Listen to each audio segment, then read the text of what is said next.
السلام عليكم ورحمة الله. مرحبا بكم مع شيوات زينب. اليوم ان شاء الله غادي نحضروا مع بعض فلان.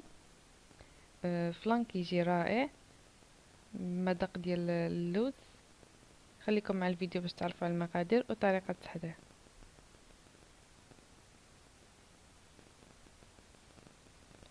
بالنسبة للمقادير، عندي هنايا نصف لتر نتاع الحليب، عندي هنايا واحد الفلان نتاع كواخاضة، هنايا الباكية كيجيو فيها 4، غادي نستعملوا واحد كيجي مع نص لتر نتاع الحليب. عندي هنايا 2 معالق كبار نتاع اللوز اللي محمر ومهرمش. عندي هنايا كمية نتاع سنيدة. في الاول غادي نوجدوا الكراميل. غادي ناخذ هنايا كاسرونه نوضع فيها 2 معالق نتاع سنيده، غادي نوضعها فوق البوطه على نار مهيله، نخليها كتذوب حتى كترجع كراميل. كنبقى كنحرك غير الكاسرونه بحال هكا. من بعد ما دابت كما كتشوفوا اللون ديالها رجع كراميل، غادي نخويها هكذا في الكيسان اللي غادي نوضع فيهم الفلان.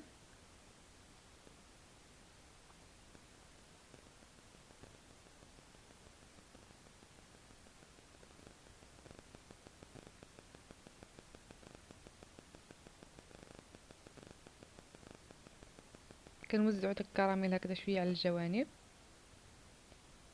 كنخليوه حتى كينشف. من بعد غادي ندوزو نحضروا الفلان. كنديروا هنايا نص لتر نتاع الحليب، غادي ندير 2 معالق نتاع سنيده، كتبقى على حسب الذوق، واحد الشاصي نتاع الكواخاضه. هاد الكواخاضه باللوز كتجي بنينه.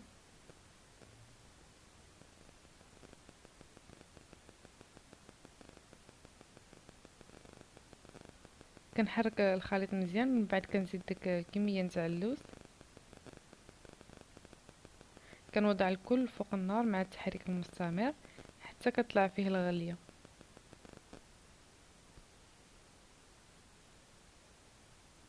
هنا من بعد داك الكراميل من بعد ما يبس، يعني خصو يرجع هكا قاصح، غادي نخوي فوق منه الخليط.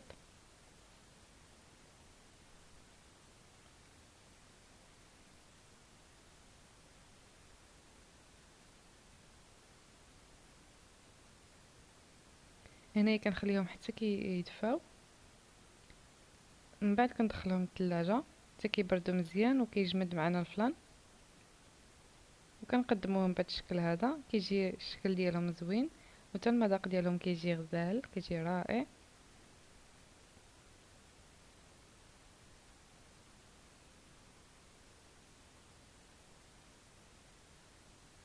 اللي بغى يغنيهم اكثر والمذاق ديالو يجي كريمي اكثر، نص لتر نتاع الحليب يقسمها، يدير نصف لتر، ربع لتر نتاع الحليب، والربع الاخر يديروا كريمه سائله، كتجي بنينه بالكريمه، والقوام ديالها كيجي كريمي اكثر.